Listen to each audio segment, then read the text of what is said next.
Bien, bienvenidos al recurso semanal de la tercera semana. Vamos a centrarnos en este recurso, en lo que son las definiciones, en lo que son los aspectos relacionados a los residuos de la construcción y demolición, y vamos a ver qué son, cómo se clasifican, por qué es importante comprender sus características. También les adelanto que en las anteriores sesiones hemos ido viendo ya un adelanto de esto. Y también vamos a conversar cómo el tema de lo que son los residuos de la construcción y demolición terminan siendo un gran desafío en términos de volumen e impactos ambientales.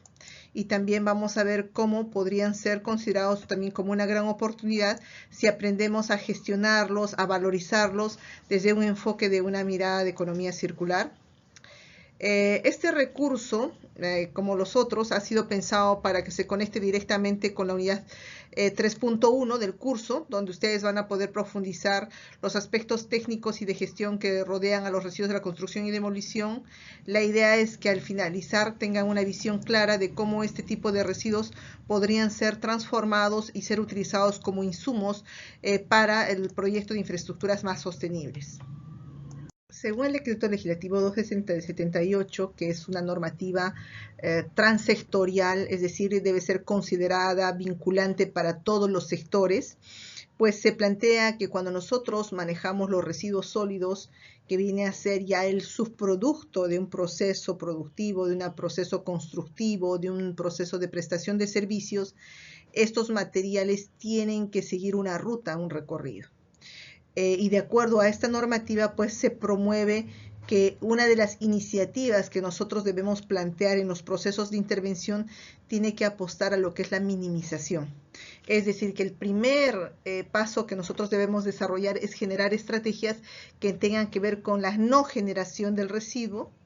Y si ya no tuvimos otra medida y se generaron los residuos, tenemos que promover lo que es la separación de estos, y a fin de que si nosotros promovemos la separación debe haber una recolección diferenciada o selectiva, y esta debe ser transportada a un centro de valorización, pudiendo ser esta de material o energética. Cuando hablamos de una valorización de material estamos hablando de que pueden ser mecanismos de reciclaje, compostaje, y al nosotros hablar de una valorización energética estamos hablando de lo que es el coprocesamiento, la pirólisis, etcétera.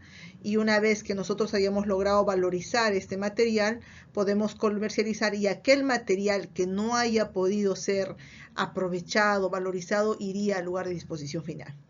Este enfoque de manejo de residuos sólidos es a nivel general, como les había mencionado, pero es vinculante porque es de carácter transsectorial. Entonces, si bien es cierto, ahora nosotros estamos trabajando lo que es sector de la construcción, entonces debemos tener en cuenta este enfoque para cuando tengamos que canalizarlo y analizarlo en nuestras obras, para tenerlo en cuenta. De acuerdo al decreto legislativo 2 de 78, los residuos se pueden clasificar mediante dos mecanismos. Ya habíamos visto mediante el tema de lo que es la competencia, que podían ser municipales y no municipales.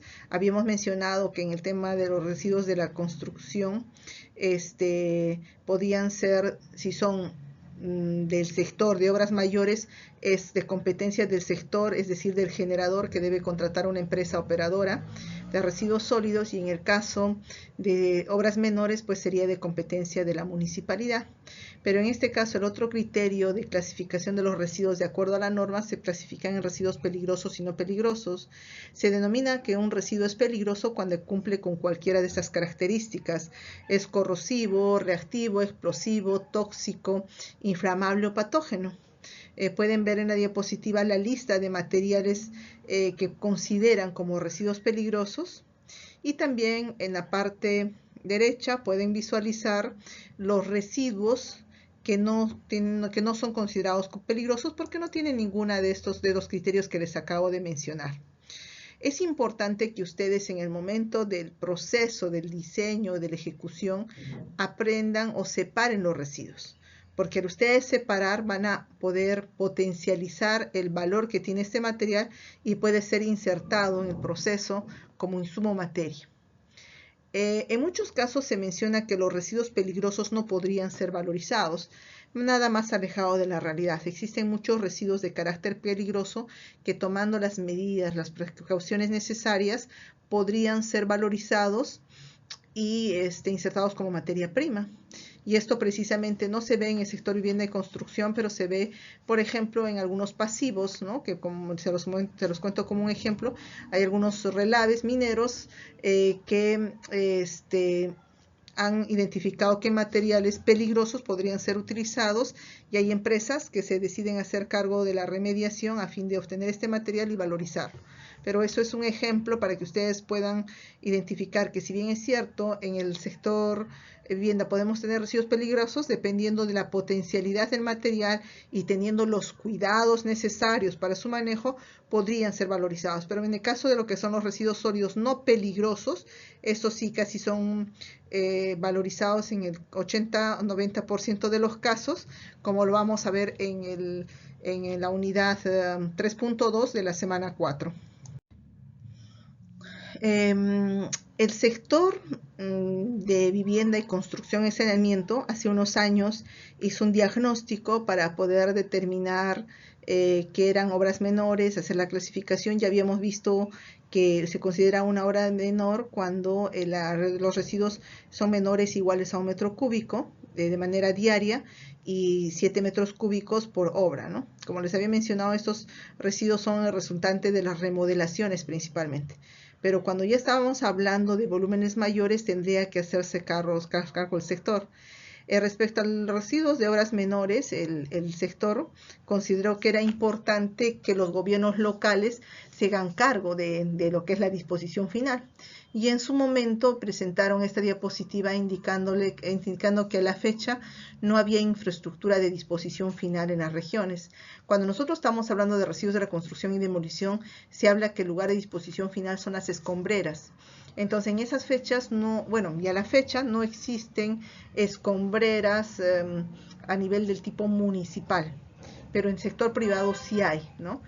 Si bien es cierto, hay una iniciativa que estuvo trabajando el Ministerio del Ambiente en utilizar lo que son los restos de la minería no metálica como posibles escombreras, ¿no? Es una iniciativa que se estuvo trabajando con el Ministerio del Ambiente y que ya estaba siendo considerado como un piloto para poder cerrar esa brecha.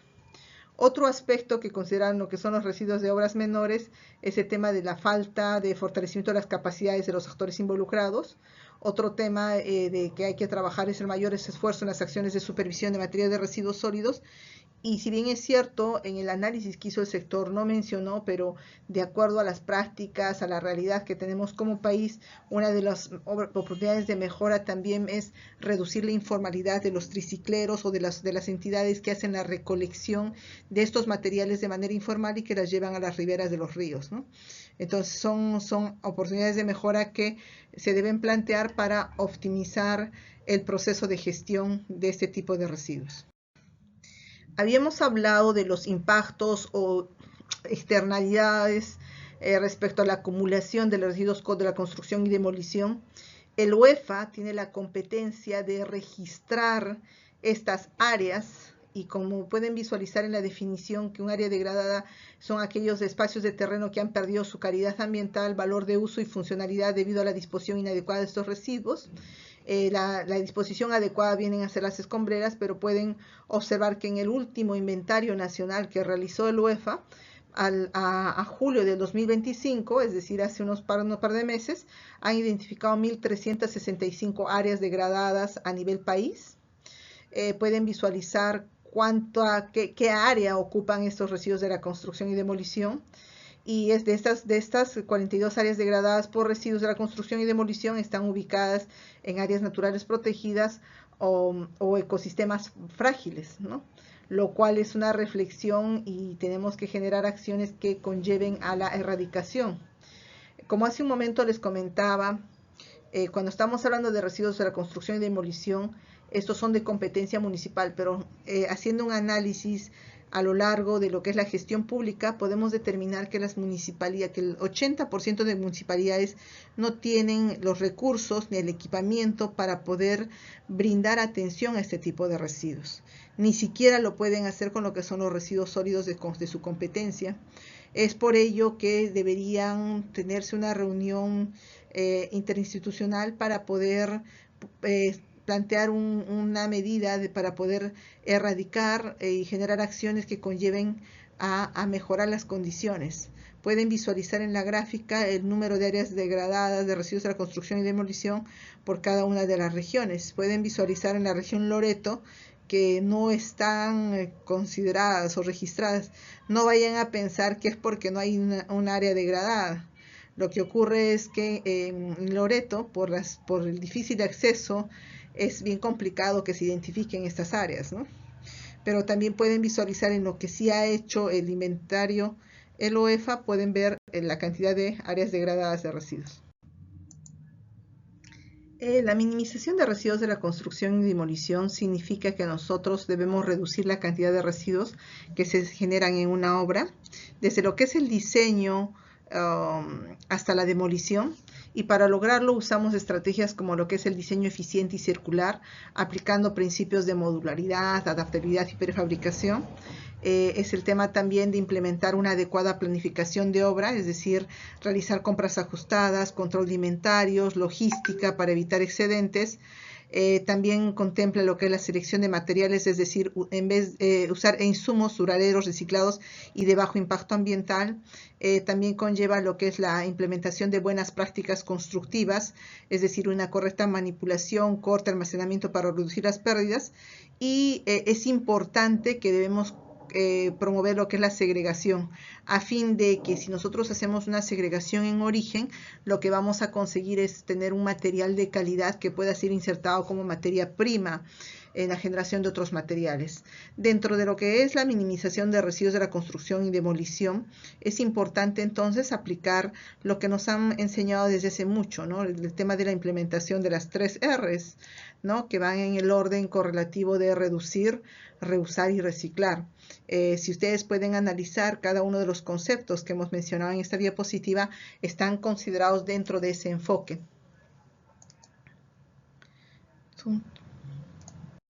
La responsabilidad extendida del productor es un enfoque que amplía la obligación de los fabricantes, importadores, distribuidores, comerciantes, más allá de la venta.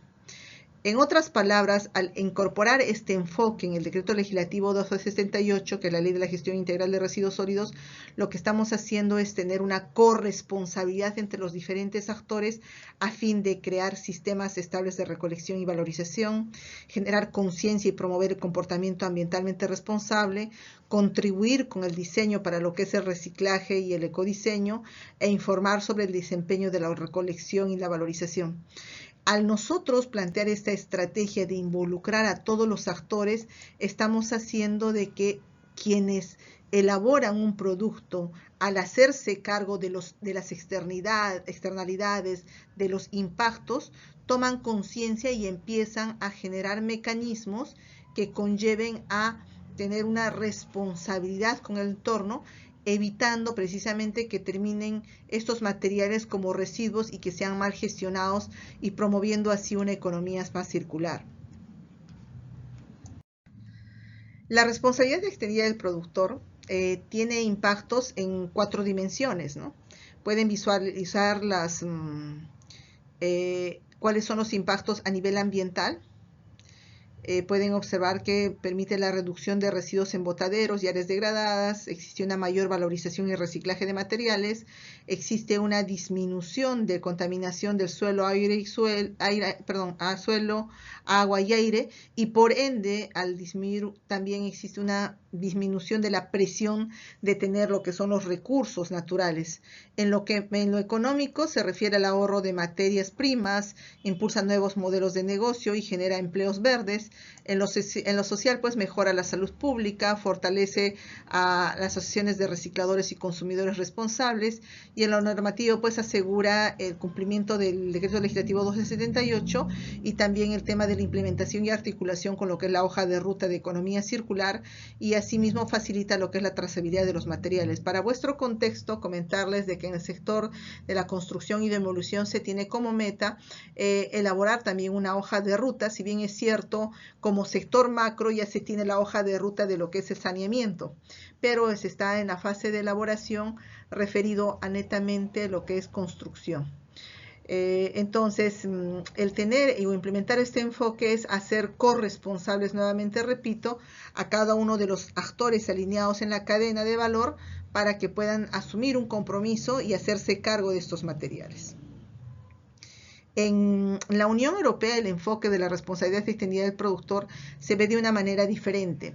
En este caso, en la Unión Europea lo que hacen es que todos los que generan un producto o un bien paga y lo ponen al mercado, pagan como una especie de un impuesto, de tal manera que ese impuesto lo canaliza el Estado y al final, como acopia y canaliza ese presupuesto, a final de año lo que hace es un proceso de licitación donde las empresas prestadoras de servicio, empresas operadoras de residuos, concursan por, digamos, hacer la recolección de los envases de Tetrabric o de botellas de alguna empresa, y de esta manera cumplen con la meta, es decir, que al pagar se asegura la correcta recolección, transporte y disposición final de estos materiales o también de su valorización, ¿no? Mientras que en nuestro país el enfoque de responsabilidad extendida del productor va alineado a lo que hemos ido conversando, es decir, hacerlos corresponsables y tratar de llegar a incentivarlos a través de prácticas que ellos tengan que implementar para minimizar estos impactos. En la diapositiva que están pudiendo visualizar vemos el proceso de lo que es la logística inversa, pero básicamente consiste en recuperar y reincorporar los materiales de construcción y demolición al ciclo productivo en lugar de desecharlos, ¿no? Por ejemplo, podemos reutilizar ladrillos, concreto triturado, acero, madera, podemos retornar envases y embalajes como lo que son los sacos, los pallets, o gestionar residuos especiales como neumáticos o cables eléctricos. Además, los excedentes de la obra pueden ser destinados a otros proyectos y los áridos reciclados del concreto o el asfalto pueden volverse a usar en estas nuevas mezclas. Este proceso de logística inversa está pensado bajo un enfoque de atrás para adelante. Les explico de mejor manera.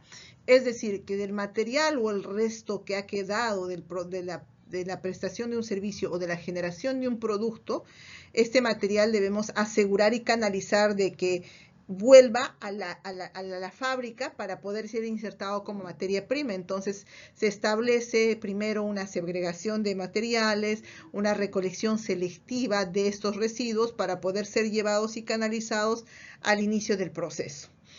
Vamos a ver más adelante en el último recurso semanal y en clases cómo existen iniciativas interesantes de estos ejemplos de logística inversa, ¿no? También en el Drive van a poder encontrar ustedes unos videos de empresas que ya vienen trabajando este enfoque y que vienen ya promoviendo la venta de estos materiales para que ustedes puedan tener en vuestras construcciones materiales amigables con el entorno y que también si desean tener una acreditación puedan buscar la certificación, ya que esto va a permitir asegurar que los materiales que ustedes están utilizando, son utilizados o reutilizados y eso le otorga un puntaje en el tema de las certificaciones. Bien, con esto estaríamos cerrando con el recurso semanal de la tercera semana y nos vemos en el siguiente recurso.